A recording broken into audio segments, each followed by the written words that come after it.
पंडित जी से जान लेते हैं आज का महा उपाय। जी बिल्कुल, आज का महा उपाय बहुत आवश्यक है क्योंकि थोड़े बहुत वास्तु दोष हर घर में होते हैं। तो आज मैं आपको बताने वाला हूं बड़े से बड़े वास्तु दोष निवारण के लिए सरल से सुझाव क्या हो सकते हैं, किस प्रकार से आप बड़े से बड़े गंभीर से गंभीर वास्तु दोषों को दूर करें। इससे संबंधित आज हम लोग चर्चा करने वाले हैं। सबसे पहले बात करेंगे ईशान कोण की। ईशान कोण जो है वह घर का उत्तर और पूर्व का कोना होता है, जिसे नॉर्थ ईस्ट कॉर्नर कहते हैं। ईशान कोण के बारे में ये कहा जाता है कि वास्तु पुरुष का, या अगर आप महादेव शिव को समझ लें, महादेव शिव का सिर ईशान कोण में होता है, या जो ईश देवता हैं जिन्हें भगवान विष्णु भगवान बृहस्पति का स्वरूप मानते हैं, ईश का स्थान है वह। तो ईशान जो कोण है वह बहुत साफ सुथरा होना चाहिए, स्वच्छ होना चाहिए, उसे खाली और हल्का रखना चाहिए। इस जगह पे कोई टॉयलेट ना हो, स्टोर ना हो, इस बात का खास तौर पर ध्यान रखना चाहिए। किसी भी हालत में यहाँ शौचालय न हो। यहाँ अगर शौचालय होता है तो घर के पुरुष सदस्यों की वृद्धि में, तरक्की में बहुत सारी बाधाएं आती हैं, कभी भी परिवार विकास की ओर नहीं बढ़ पाता। घर में अग्नि का स्थान वास्तु सम्मत दिशा में होना चाहिए। अग्नि का स्थान जो है वह आग्नेय कोण होता है, अर्थात दक्षिण और पूर्व का कोना। अगर इस स्थान में आप रसोई बनाएंगे तो आपको बहुत अच्छा लाभ मिलता है। आग्नेय कोण जिसे कहते हैं साउथ ईस्ट कॉर्नर, यदि इस स्थान में यथासंभव घर के दक्षिण पूर्व में अगर आपकी रसोई बनी हुई है और चूल्हे का मुख उत्तर पूर्व दिशा में न हो, यह बात ध्यान रखना चाहिए। चूल्हा जब आप रखते हैं अपने किचन में, बहुत सारे लोगों को ऐसे मैंने देखा, लोग कहते हैं कि हमारा घर तो वास्तु सम्मत है। आप देखिए आचार्य जी, मंदिर हमारा ईशान कोण में है, किचन हमारा आग्नेय कोण में है, मास्टर बेडरूम साउथ वेस्ट में दक्षिण पश्चिम में है। लेकिन जब उनके किचन में आप जाइए तो आपको जो किचन का प्लेटफॉर्म है वो सारी व्यवस्था या तो आपको दक्षिण में मिलेगी, या पश्चिम में मिलेगी, या उत्तर में मिलेगी। हमारे धर्मशास्त्रों में कहते हैं कि अगर उत्तर मुखी आपका भोजन बनता है, आपका प्लेटफॉर्म जो है उत्तर मुख है, तो वो कर्ज कारक होता है। अगर दक्षिण मुखी है तो आप खुद समझ सकते हैं हिंदू सनातन परंपरा में दक्षिण मुखी भोजन कब बनता है। दक्षिण मुखी भोजन सिर्फ उन्हीं 13 दिनों में बनता है जब घर में किसी की मृत्यु होती है, कोई डेथ होती है। तो वो जो 13 दिन का जो अशुद्धि का भोजन होता है, यम का जो भोजन होता है, वह दक्षिण मुखी बनाया जाता है।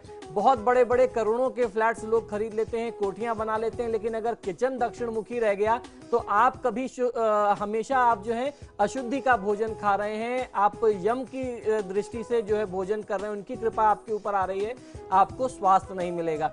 और वही पश्चिम मुखी अगर भोजन बनता है तो यूं समझ लीजिए कि वह स्वास्थ्य के लिए सबसे ज्यादा हानिकारक होता है। तो ऐसे में सिर्फ एक दिशा बच जाती है। जब भी आप प्लेटफॉर्म बनाते हैं या किचन में अपने रसोई में गैस रखने की व्यवस्था करें तो वह पूर्वमुखी ही होना चाहिए। ये हर प्रकार से उन्नति कारक होता है। मुख्य द्वार या फिर खिड़की से, घर के बाहर की जो खिड़की है, जो लास्ट वॉल है, उस खिड़की से या मेन एंट्रेंस से आपका चूल्हा, आपका किचन, आपकी रसोई दिखाई नहीं देनी चाहिए, अन्यथा परिवार पर संकट आने की संभावना रहती है। इस कारण से आप उसके ऊपर कर्टन डाल के रख सकते हैं। अगर खिड़की या दरवाजा कुछ समय खोलते भी हैं तो पर्दा डाल करके रखिए। पश्चिम दिशा में बैठ करके पूर्व या उत्तर दिशा की तरफ मुख करके भोजन करने से संतोष प्राप्त होता है, सुख व शांति मिलती है। अतः भोजन कक्ष पश्चिम दिशा में होना चाहिए। यदि ये संभव न हो पाता हो तो डाइनिंग टेबल आप जो है अपनी घर में जो भी वेस्ट साइड की वॉल है उसके साथ लगा के रखेंगे तो आपको लाभ मिलेगा। घर की उत्तर और पूर्व की दिशाओं में खिड़कियां, द्वार, जाल या बरामदा आदि बनवाएं और खुली जगह रखें। शाम के समय, सुबह के समय, सूर्योदय के समय में खिड़कियां, दरवाजे थोड़ी देर के लिए खोल के रखते हैं तो आपको फायदा बहुत अच्छा मिल सकता है। आपको ध्यान ये रखना चाहिए कि घर का कोई भी भाग गोलाकार ना हो, यानी कोई भी कोना कट ना रहा हो, आप उसको राउंड शेप नहीं दे सकते। आपको ये ध्यान रखना चाहिए पड़ोसी की वॉशिंग मशीन, सूखते कपड़े आदि इत्यादि घर की खिड़की से दिखाई न दें। ये भी एक बड़ा गंभीर वास्तु दोष होता है। और जनरली लोग क्या करते हैं, घर में कपड़े सूखने के लिए यदि छत पर डालते हैं तो रात भर छोड़ देते हैं। ऐसा कभी भी नहीं करना चाहिए। रात में नकारात्मक प्रभाव जो होते हैं वो आपके कपड़ों में उसके प्रभाव ज्यादा बस जाते हैं, और जब आप धारण करते हैं उन कपड़ों को तो आप फिर बहुत ज्यादा नेगेटिव हो जाते हैं, आपके अंदर नकारात्मकता वास करने लगती है। ऐसे बचना चाहिए। घर का ईशान कोण दूषित हो जाए तो परिवार में अनेक समस्याएं आती हैं।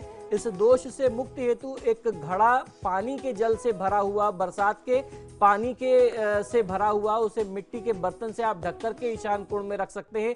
अगर आप मिट्टी का घड़ा नहीं रख सकते तो तांबे का कोई पात्र या कलश वहां पर जल भर करके रख सकते हैं। और खासतौर पर अगर ये वर्षा का जल हुआ तो आपको और ज्यादा फायदा मिलेगा। बारिश का, बरसात का पानी होगा तो और फायदा देगा।